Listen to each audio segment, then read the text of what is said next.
Hello नमस्कार दोस्तों, आप देख रहे हैं सरकारी नौकरी प्रिपरेशन यूट्यूब चैनल। दोस्तों इस चैनल पे आपका बहुत बहुत स्वागत है। दोस्तों आज के वीडियो में हम लोग झारखंड सामान्य ज्ञान से महत्वपूर्ण प्रश्न देखेंगे और इसका आज MCQ है। और दोस्तों हर एक प्रश्न का व्याख्या के सहित हम लोग देखने वाले हैं। तो काफ़ी अच्छे प्रश्न भी इसमें लिए गए हैं और इसमें कोशिश किया गया है कि जितने भी JPSC में एग्ज़ाम हुए हैं उस लेवल के यानी PCS लेवल के सारे प्रश्न को इसमें शामिल किया गया है। और दोस्तों ये प्रश्न के साथ साथ आप जैसे जैसे वीडियो आगे बढ़ेगा आप उसका जवाब भी आप कमेंट बॉक्स में दे सकते हैं। उससे क्या होगा कि आप खुद को भी टेस्ट कर पाएंगे कि आपने कितने सवालों का सही जवाब दिया है। आज के वीडियो में हम लोग ने 30 प्रश्न कवर किया है, ठीक है। और 30 प्रश्न में आपने कितने का सही जवाब दिया है आप कमेंट बॉक्स में मुझे ज़रूर बताएं। और वीडियो अगर तेज़ी से चल रहा हो तो वीडियो को आप पॉज भी कर सकते हैं, उसके बाद आप आंसर कर सकते हैं। देखिए आंसर करना बहुत ज़रूरी है, तभी आप अपने आप को टेस्ट कर पाएंगे, वरना आपको पता नहीं चल पाएगा कि आपने अगर पढ़ रहे हैं तो आप कौन से सवालों का जवाब आता है कौन सा नहीं आता है। तो आप टेस्ट ज़रूर दें। चलिए प्रश्न की तरफ बढ़ते हैं और देखते हैं आज के मुख्य प्रश्न कौन कौन से हैं। दोस्तों प्रश्न नंबर 1, प्रारंभिक काल में इनमें से कौन मुंडा जनजाति के भुरहरी पहाड़ के अधिकारी नहीं थे। ठीक है, देखिए काफ़ी इंपॉर्टेंट प्रश्न है ये। तो मैं आपको इसमें बता दूं कि इसका जो सही जवाब है ऑप्शन डी है। अगर आप इसका जवाब जानते हैं तो कमेंट बॉक्स में ज़रूर लिखें, वीडियो को पॉज कीजिए और जवाब ज़रूर दीजिए। चलिए तो इसका सही जवाब हो जाएगा पॉट मुंडा।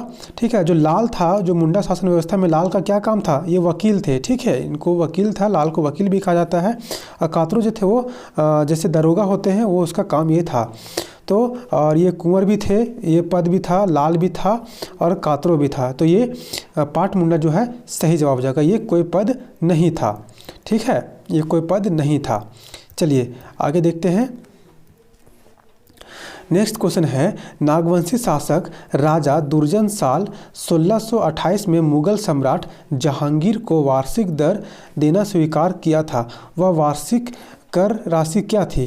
तो देखिए इसमें अगर आप पढ़ेंगे नागवंशी शासन व्यवस्था में पढ़ेंगे तो उसमें दुर्जन शाह जो है उसको दंड के तौर पर गिरफ्तार कर लिया गया था और वो 12 वर्ष तक जेल में रहे थे। और जहांगीर ने उसको गिरफ्तार किया था, कारण यह था कि जो कर था वो समय पर नहीं दे पा रहा था, जो नहीं दे पा रहे थे राजा नागवंशी राजा दुर्जन साल। तो इसी दंड के स्वरूप में उसे 12 साल तक कैद कर लिया और जब 12 साल कंप्लीट हो गया तो उसने 6000 रुपया के वार्षिक सालाना देने के शर्त पर इसको रिहा कर दिया। ठीक है, तो जो जहांगीर है वो कहा था कि अगर आप हमें सालाना 6000 रुपया दीजिएगा तो हम आपको रिहा करते हैं। तो इस शर्त पर ही इसको रिहा किया था। तो इसका सही जवाब हो जाएगा 6000 रुपया। ठीक है, देखिए प्रश्न में अगर आपको समय लग रहा है व्याख्या में तो आप इसे सुने, क्योंकि हर एक प्रश्न के साथ मैं डिटेल में बताते चला जाऊंगा तो आपको भी समझने में और पढ़ने में आसानी होगी। चलिए नेक्स्ट प्रश्न देखते हैं। प्रारंभिक काल में महतों के कार्यभार से पहले उरांव ग्रामों में पुरोहित एवं लैखिक प्रधान कौन था। ठीक है, तो दोस्तों इसका सही जवाब हो जाएगा बैगा। चलिए इसके बारे में थोड़ा सा जान लेते हैं। जो प्रारंभिक काल में महतों के कार्यभार से पहले उरांव ग्रामों का पुरोहित एवं लैखिक प्रधान बैगा हुआ करता था। ठीक है, और यह भी भुरहरी कुल में का था।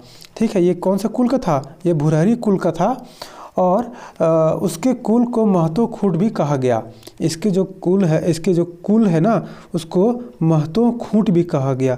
ठीक है, महतो खूंट भी कहा गया। तो याद रखिएगा आप, जो खूंट है वो जब पढ़ेंगे, खूंट जो होता है वो मुंडा शासन व्यवस्था में खूंट एक परिवार का गया, एक परिवार से एक खूंट बनता था। ठीक है, चलिए आगे बढ़ते हैं। आगे है संथालों के समुदाय व्यवस्था में मांझी का उप प्रधान कौन था। ठीक है, तो अगर आप संथाल के बारे में पढ़ेंगे तो इसका अगर आप इसका जवाब या फिर आपको समझ पा रहे होंगे कुछ भी, तो इसका सही जवाब हो जाएगा ऑप्शन सी। ठीक है, पारनिक। जो पारनिक थे वो संथालों समुदाय के मांझी का उप प्रधान हुआ करता था, यानी मांझी का असिस्टेंट हुआ करता था। ये आपको मांझी शासन व्यवस्था में या संथाल शासन व्यवस्था में जब पढ़ेंगे तो आपको क्लियर होगा, लेकिन चलिए मैं आपको बता देता हूँ। तो इसका थोड़ा सा व्याख्या मैं आपको बता देता हूँ।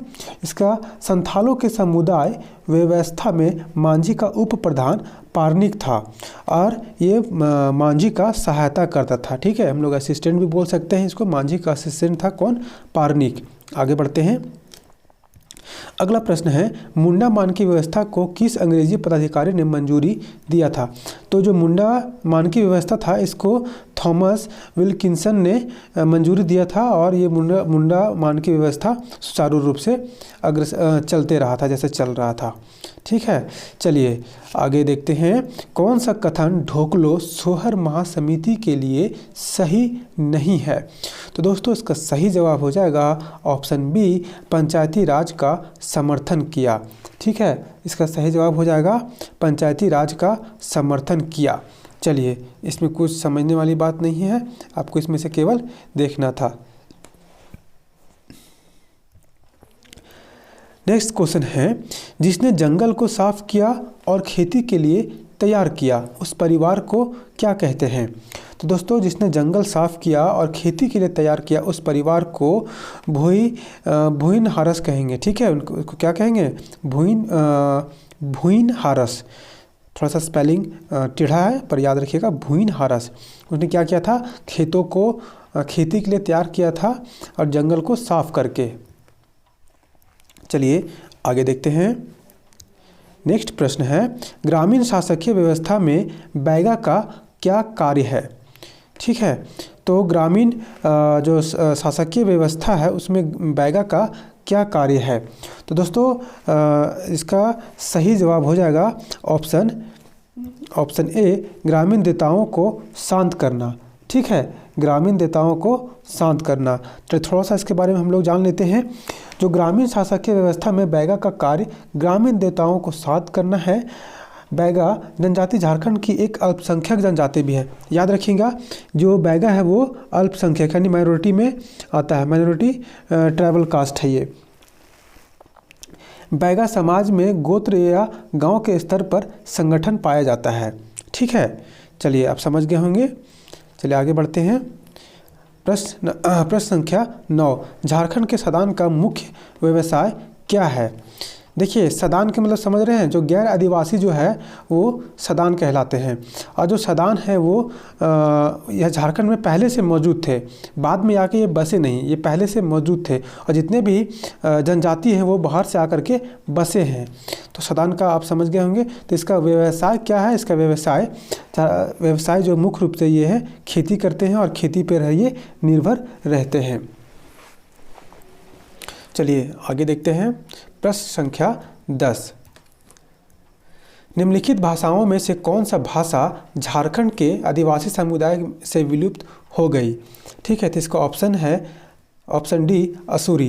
देखिए, जो असुर जनजाति के लोग थे ये सबसे पुराने जनजाति भी माने जाते हैं और इनका जो बोलचाल की जो भाषा है, इनकी जो भाषा है वो धीरे धीरे विलुप्त होते जा रहा है। ठीक है, चलिए अब समझ गए होंगे। मुझे उम्मीद है आप जितने भी प्रश्न मैं आपको बता रहा हूँ आपको समझ में आ रहा होगा और प्रश्न के साथ साथ आप इसका उत्तर भी कमेंट बॉक्स में देते रहिए। ठीक है, और लास्ट में आप ज़रूर बताइएगा कि आपने 30 प्रश्नों में से कितने का सही जवाब दिया है। और अगर PDF फाइल भी इसका डाउनलोड करना चाहते हैं तो आप इसका मैं दे दूंगा, क्वेश्चन का लिंक डिस्क्रिप्शन बॉक्स में रहेगा, वहाँ से आप डाउनलोड कर सकते हैं। चलिए आगे देखते हैं। झारखंड के स्वतंत्रता सेनानियों से प्रथम शहीद होने का गौरव किस सेनानी को प्राप्त है? ठीक है, तो इसका सही जवाब हो जाएगा तिलका मांझी। ठीक है, तो तिलका मांझी के बारे में थोड़ा सा जान लेते हैं। झारखंड के स्वतंत्रता सेनानियों से प्रथम शहीद होने का गौरव तिलका मांझी को प्राप्त है।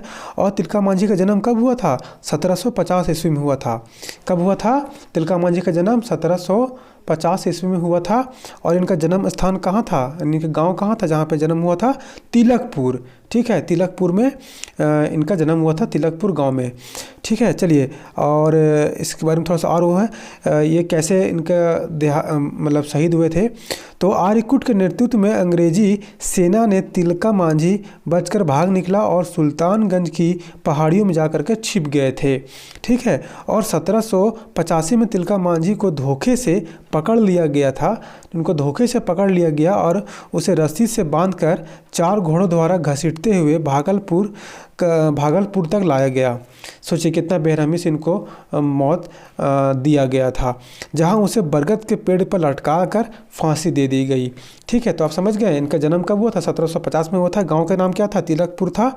और इनका कब इनको पकड़ा गया था, 1785 में धोखे से पकड़ा गया था। धोखे से पकड़ा गया था और रस्सी से बांधकर घोड़े से भागलपुर तक लाया गया था और वहीं पर बरगद के पेड़ से इनको फांसी दे दी गई।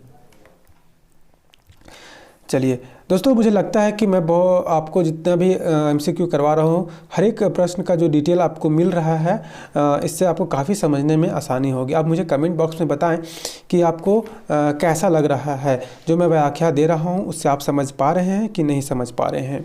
चलिए अगला प्रश्न देखते हैं, क्वेश्चन नंबर 12। इसमें है झारखंड में प्रथम परमवीर चक्र की उपाधि से गौरवान्वित किया गया। ठीक है, तो इनका नाम आप लोग शायद सभी कोई जानते होंगे। इसका सही जवाब है ऑप्शन ए, अल्बर्ट एका। ठीक है, अल्बर्ट एका किया गया। और इनको क्यों देने के पीछे क्या कारण था? अल्बर्ट एका जो है 1971 में भारत पाक का युद्ध में शत्रुओं को हमले को विफल कर मातृभूमि की रक्षा करते हुए शहीद हुए गए थे। कब इन्हें लड़ा था? 1971 में। ठीक है, 1971 में लड़ा लड़ा था और भारत पाक का युद्ध था, उसी में इन्होंने अपना शहीद हो गए थे भारत माँ की रक्षा करते करते। चलिए आगे है क्वेश्चन नंबर 13। स्वतंत्रता सेनानी पोटो सरदार था। ठीक है, स्वतंत्रता सेनानी पोटो सरदार था, तो इसका सही जवाब हो जाएगा ऑप्शन सी, मुंडा। ठीक है, मुंडा जो थे वो स्वतंत्रता सेनानी, ठीक है, जो स्वतंत्रता सेनानी थे उनका पोटो सरदार कौन था? मुंडा। सही जवाब हो जाएगा। चलिए क्वेश्चन नंबर 14 देखते हैं। मारंग गोमके किसे कहा जाता है? देखिए दोस्तों, ये प्रश्न आपको घुमा फिरा कर कभी ना कभी पूछ ही लिया जाएगा। मारंग गोमके किसे कहा जाता है? काफ़ी ऐसा प्रश्न जो है वो ट्रिकी है और एग्ज़ाम में यही तरह के प्रश्न पूछे जाते हैं। तो दोस्तों सही जवाब हो जाएगा ऑप्शन ए, जयपाल सिंह को। तो चलिए इनको थोड़ा सा मारन गोम को क्यों कहा जाता है ये भी हम लोग जान लेते हैं। मारन गोमके तथा मुंडा राजा के नाम से जयपाल सिंह जाने जाते थे। और इनका जन्म कब हुआ था? इनका जन्म हुआ था 3 जनवरी 1903 को। और कहाँ पे जन्म हुआ था इनका? देखिए सबसे पहले आप नोट कर लीजिएगा, 3 जनवरी 1903 को इनको जन्म हुआ था। और कौन सा जिला था? रांची के बगल में एक जिला है खूंटी। ठीक है, खूंटी में इनका जन्म हुआ था। खूंटी जिले के टकरा गांव में, याद रखिएगा दोस्तों, खूंटी जिले के टकरा गांव में इनका जन्म हुआ था। सिंह को बचपन का नाम विनद पाहन था। ठीक है, जयपाल सिंह का बचपन का नाम क्या था? विनद पाहन। तो यहाँ पे आपके 3-4 प्रश्न यहाँ से बन सकते हैं, आप याद रखने की कोशिश कीजिएगा। चलिए अगला प्रश्न देखते हैं। 1954 में छोटा नागपुर संयुक्त संघ का अध्यक्ष कौन था? तो दोस्तों सही जवाब हो जाएगा ऑप्शन सी, राम नारायण खलके। ठीक है, राम नारायण खलको, माफ़ कीजिएगा, ये छोटा नागपुर संयुक्त संघ के अध्यक्ष थे। कब चुनाव हुआ था? ये 1954 में चुनाव हुआ था। चलिए नेक्स्ट प्रश्न देखते हैं। झारखंड के किस जिले में आदिवासी जनसंख्या सबसे अधिक है? ठीक है दोस्तों, इसका सही जवाब हो जाएगा पश्चिम सिंहभूम। यहाँ पे सबसे अधिक जनसंख्या है। तो अगर पूछ लिया जाएगा कि कितनी जनसंख्या है, तो 2011 के जनगणना के अकॉर्डिंग अभी यहाँ पर जनसंख्या 8,64,000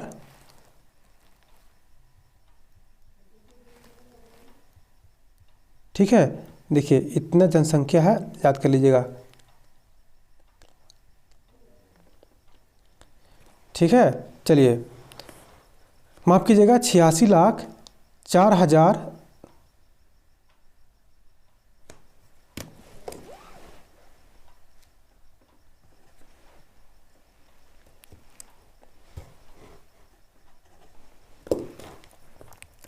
चलिए आगे बढ़ते हैं। अगला है सोहराई त्यौहार दीपावली के दूसरे दिन झारखंड में किसके महिमा में मनाई जाती है? तो देखिए कला संस्कृति से जब प्रश्न पूछे जाते हैं उस सेक्शन से भी इस तरह का प्रश्न आ सकते हैं। तो प्रश्न क्या पूछा है आपसे? सोहराई त्यौहार दिवाली के दूसरे दिन झारखंड में किसके महिमा में मनाई जाती है? तो दोस्तों इसका सही जवाब हो जाएगा ऑप्शन डी, जानवर धन के उपलक्ष्य में।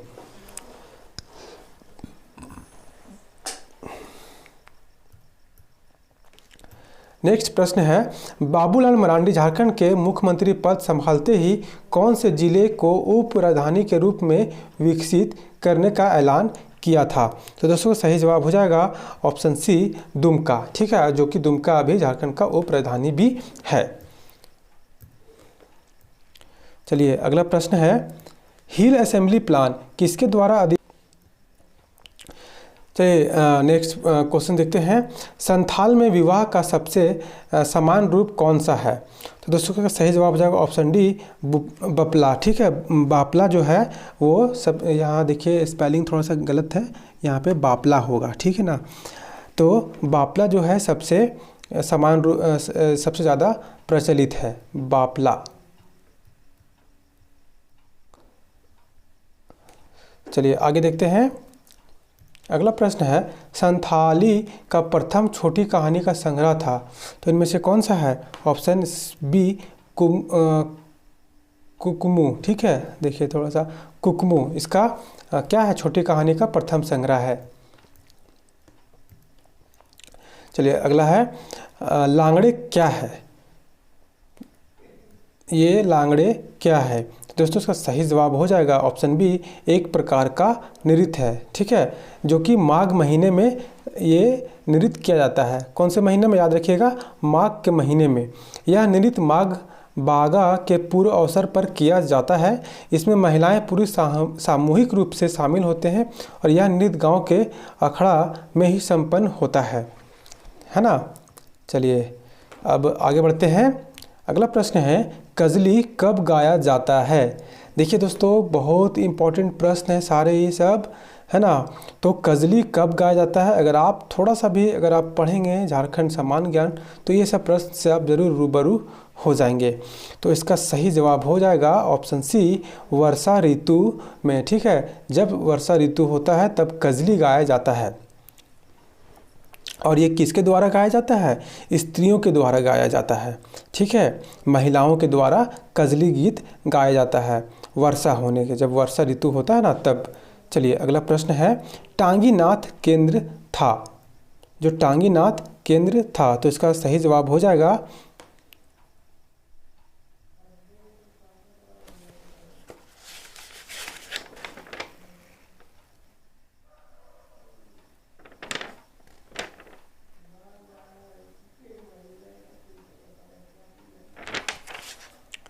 ऑप्शन बी, पशुपता संप्रदाय। ठीक है, पशुपता संप्रदाय, माफ़ कीजिएगा।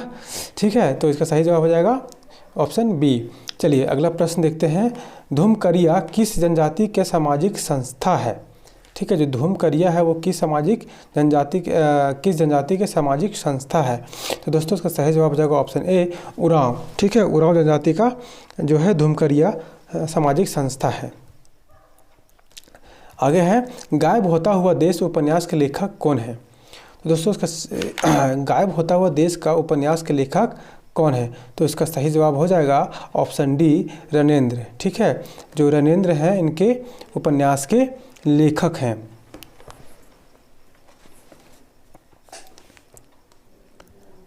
नेक्स्ट क्वेश्चन देखते हैं, कोचे कबड़ा नाटक के रचनाकार कौन है? तो कोचे कबड़ा के रचनाकार के जो रचनाकार हैं उनका क्या नाम है? उनका नाम है सुलेमान मुर्मू, है ना। ऑप्शन ए सही जवाब हो जाएगा इसका। अगला प्रश्न है, खेरवाल बांसो धोरम पुथी के रचयिता कौन है? खेरवाल बांसो धोरम पुथी के रचयिता कौन है? तो दोस्तों सही जवाब हो जाएगा ऑप्शन डी, मांझी रामदास टुडू। ठीक है, जो मांझी रामदास टुडू हैं वो इसी के रचयिता थे। अगला प्रश्न है, आदि धर्म पुस्तक के रचनाकार कौन है? तो आदि धर्म पुस्तक के रचनाकार कौन है? इसका सही जवाब हो जाएगा रामदयाल मुंडा। ठीक है, जो रामदयाल मुंडा थे वो आदि धर्म पुस्तक का रचना किए थे। और आज का वीडियो का अंतिम प्रश्न है, किस साहित्यकार की जन्म शती 2016 में है? तो इसका दोस्तों सही जवाब, इसका सही जवाब ऑप्शन डी राधा कृष्ण। ठीक है, इसका सही जवाब हो जाएगा क्या, राधा कृष्ण। तो दोस्तों आज के वीडियो में इतना ही। और दोस्तों आपने कितने सवालों का सही जवाब दिया है आप कमेंट बॉक्स में ज़रूर बताइएगा। और मिलते हैं एक नए वीडियो में नए एमसीक्यू के साथ। तब तक आप हमारे एमसीक्यू का अगर पीडीएफ डाउनलोड करना चाहते हैं तो आप इसका लिंक डिस्क्रिप्शन बॉक्स में दिया हुआ है। और वीडियो अगर एक बार में आपको नहीं समझ में आ रहा हो तो दोबारा ज़रूर देखिए, थोड़ा सा समय दीजिए, आपको हर एक चीज़ें समझ में आने लगेगी। और झारखंड के जो इतिहास है और जो इसके सामान्य ज्ञान है इस पर आप थोड़ा सा अच्छे से ध्यान देकर फोकस होकर के पढ़िए, तो मुझे उम्मीद है आपको सारे प्रश्न अच्छे से हल होने लगेंगे। चलिए तो मिलते हैं एक नए वीडियो में नए प्रश्न के साथ। तब तक के लिए पढ़ते रहिए और मेहनत करते रहिए, सफलता ज़रूर मिलेगी।